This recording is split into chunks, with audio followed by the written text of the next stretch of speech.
Himani coaching centre में आप सभी का स्वागत है। हिमानी कोचिंग सेंटर में हम प्रतिबद्ध हैं कॉन्सेप्ट्स को सिंप्लीफाई करने के लिए, ताकि आप लोगों का कॉन्फिडेंस एम्पलीफाई हो। हिमानी कोचिंग सेंटर का यही है ध्येय और यही है वायदा, हमारे दर्शकों का सदैव हो फायदा। आज हम बात कर रहे हैं 2024 के एसएससी जीडी एंट्रेंस एग्जाम में पूछे गए मैथ्स के सवालों के बारे में। उसमें से हमने कुछ प्रश्न लिए हैं, आइए उन प्रश्नों को हल करते हैं। तो पहला प्रश्न है, 7,200 रुपए को पी, क्यू और आर के बीच क्रमशः 1/2, 4/3/2 के अनुपात में बांटा जाता है। तो आर का हिस्सा ज्ञात करना है। सो सबसे पहले, क्योंकि अनुपात जो है वह अभी नंबर्स में नहीं है, फ्रैक्शन में है, तो आइए इसका हम एलसीएम ले लेते हैं। तो इसको यहाँ 2 से गुणा करेंगे और 2 से। अब क्या हो जाएगा, सारे डिनोमिनेटर्स 2 हैं तो हम इसको हटा सकते हैं। और अब यह अनुपात हो गया 1:8:3, जिसमें आर क्या है, वह 3 अनुपात है। टोटल कितना है, टोटल है 8 जमा 1 जमा 3 12। और आर का हमें हिस्सा निकालना है, तो क्या करेंगे, 3/12 गुणा 7200। सो 12×6 = 72, 600 गुणा 3, सो आर का हिस्सा है 1800 रुपया। ठीक है, इसमें हमने अनुपात को पहले नंबर्स में लेके आए, फिर कुल भाग निकाला, फिर आर का भाग निकाला और उसको 3/12 और पूर्ण जो संख्या दी है 7200 रुपये, उसमें से हमने भाग निकाल लिया। अब हम आगे आगे बढ़ते हैं। रोहित 2,320 रुपए में एक पुराना बल्ला खरीदता है, उसकी मरम्मत में 180 रुपए खर्च करता है। यदि वह इसे 2400 रुपए में बेचता है तो हानि का प्रतिशत क्या है। सो देखिए, उसका कुल क्रय मूल्य क्या है, क्योंकि उसने 2320 रुपए का बल्ला खरीदा और 180 रुपए उसने उसकी मरम्मत में खर्च करे। सो 2500 रुपए उसका क्रय मूल्य हुआ। विक्रय मूल्य इसमें बताया जा रहा है 2400 का, तो कितने की हानि हुई, हानि हुई 2500 माइनस 2400, 100 की। अब हानि प्रतिशत निकालने के लिए क्या करना पड़ेगा, हानि जो कि 100 है बटा क्रय मूल्य जो कि है 2500 रुपए गुणा 100। ठीक है, अब ये देखिए 100/25, सो 25×4 = 100, सो 4% की रोहित को इसमें हानि होती है। आइए बढ़ते हैं अगले प्रश्न की ओर। यहाँ पे दिया गया है, यह थोड़ा सा मिसप्रिंट हो गया है, यह है 44 आम, 121 केले और 11 सेब हैं। उन्हें कई पंक्तियों में इस प्रकार व्यवस्थित करना है कि प्रत्येक पंक्ति में समान संख्या में फल हों और प्रत्येक संख्या में एक प्रकार का फल हो। सो पंक्तियों की न्यूनतम संख्या कितनी है, यह ज्ञात करना है। देखिए, यहाँ पे भिन्न प्रकार के फल हैं और जो पंक्तियां हैं वह एक पंक्ति में एक ही प्रकार का फल होगा, तो ऐसे में हम महत्तम समापवर्तय HCF निकालेंगे।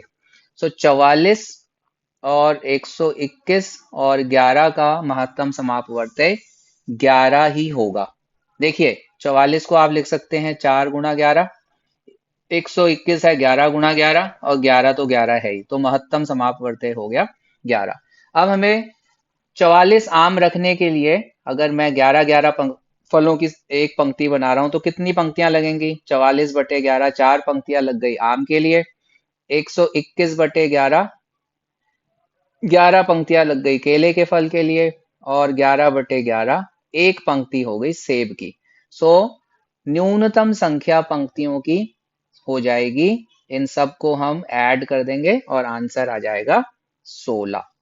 ठीक है, आगे बढ़ते हैं। यहाँ पे दिया गया है चक्रवृद्धि ब्याज पर निवेशित एक धनराशि 10 वर्षों में स्वयं की दुगनी हो जाती है। वह समय ज्ञात कीजिए जिसमें धनराशि स्वयं की 4 गुनी हो जाएगी। देखिए, यहाँ पे जो धनराशि है वह दुगनी हुई। सो सपोज करिए धनराशि जो प्रिंसिपल था, मूलधन P था, और अब हमें जो अमाउंट है वह डबल हो गया, यानी 2P हो गया। और कितने समय में हुआ, वह हुआ 10 वर्षों में। तो हमें यह दिया गया है।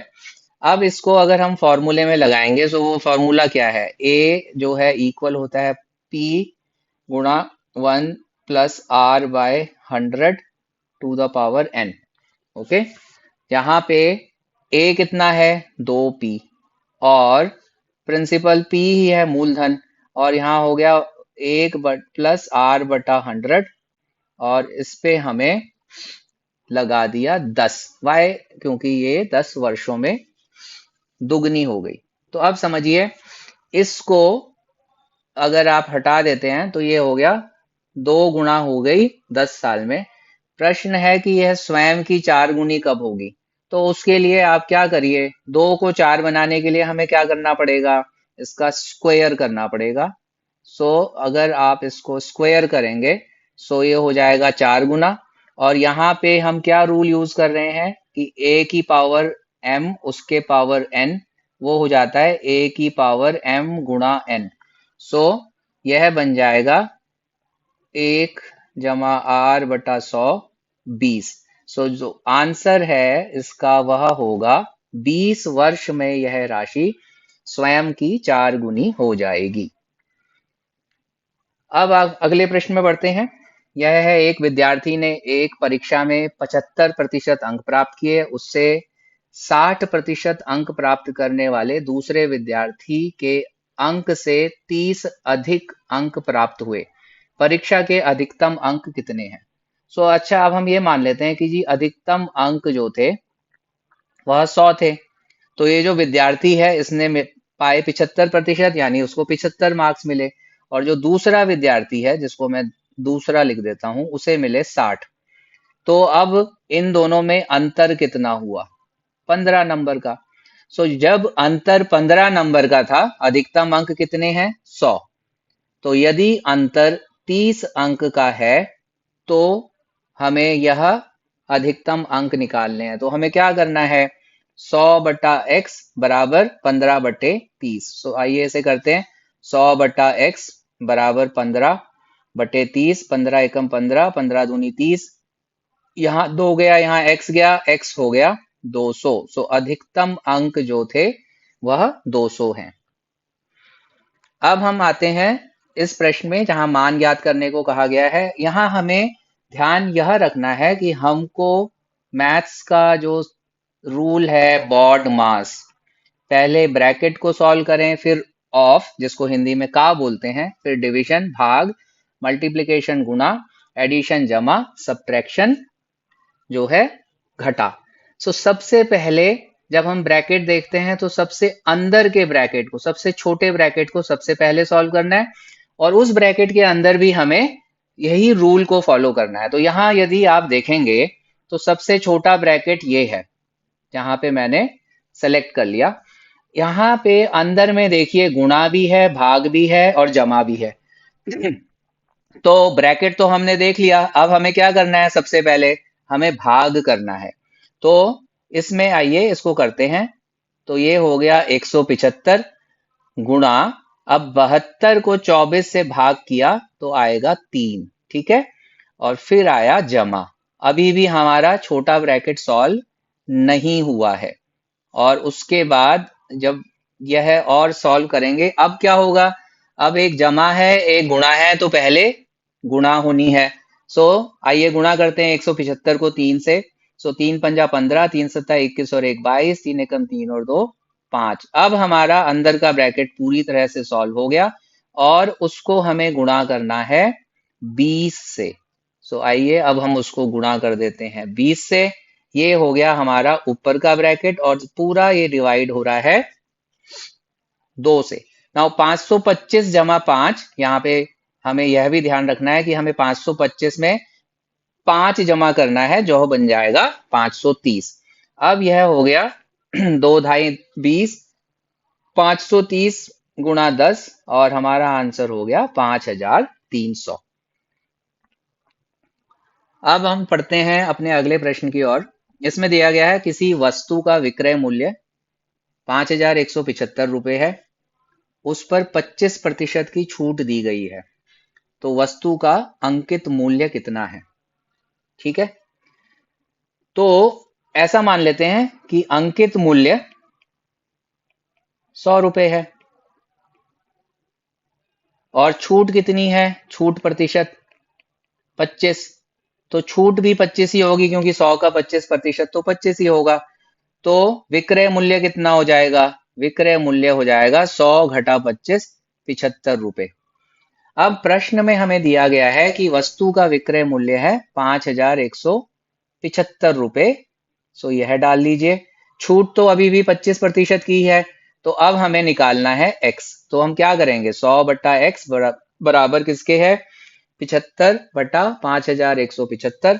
सो आइए इसको लिखते हैं। सो 100 बटे x बराबर है 75 बटा 5175।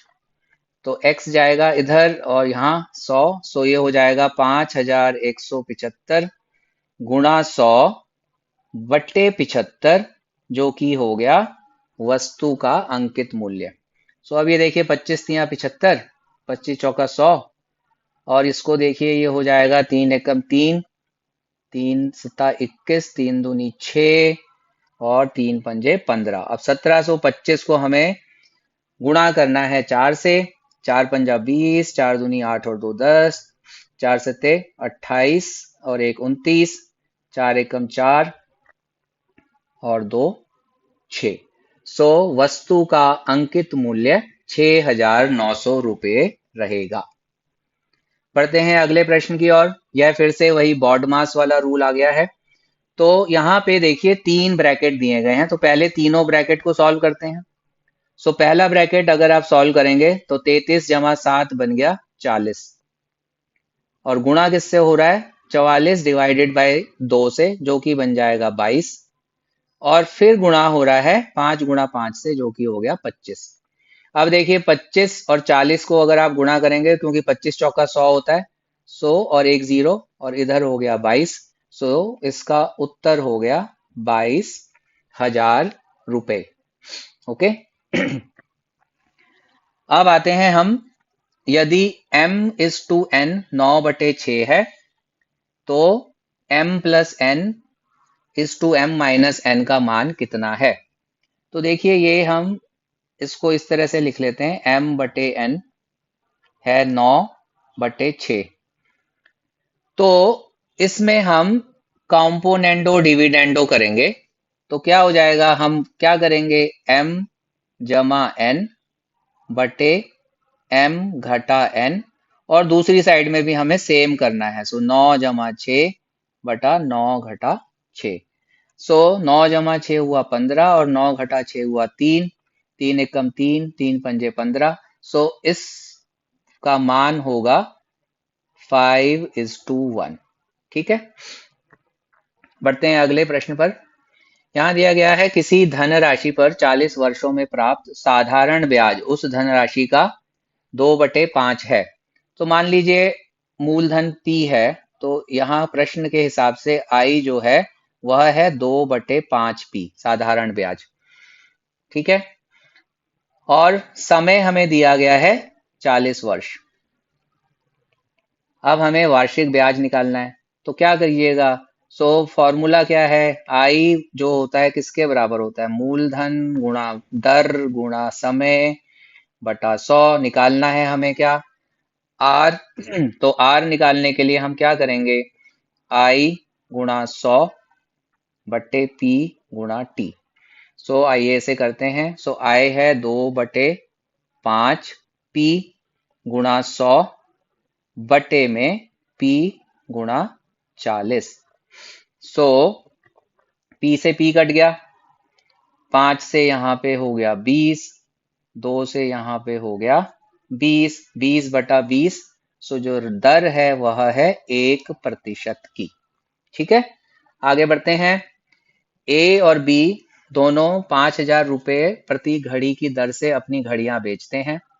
A 25% का लाभ अर्जित करता है, जबकि B को 10% की हानि होती है। A और B के क्रय मूल्यों का अनुपात कितना है।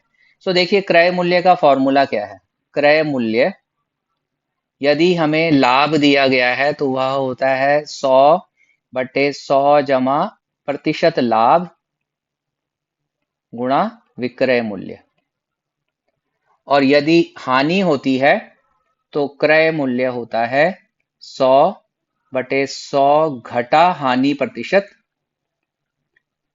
गुणा विक्रय मूल्य। ठीक है, अब हम इसी को इस प्रश्न में लगा देते हैं। सो ए का क्रय मूल्य निकालने के लिए, क्योंकि उसको 25% का लाभ हुआ है, सो ए का क्रय मूल्य होगा 100/100 जमा 25 हो गया 125 गुणा 5000। ठीक है, क्योंकि विक्रय मूल्य था 5000।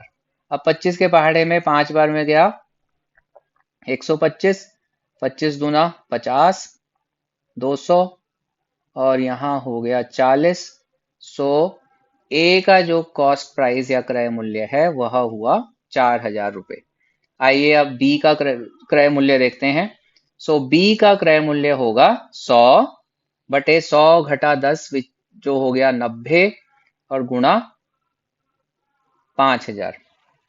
ठीक है, अब देखिए ये बन जाएगा यह नंबर। सो बी का जो क्रय मूल्य है, इसको लिख देते हैं ए, इसको लिख देते हैं बी, वह हो गया 500।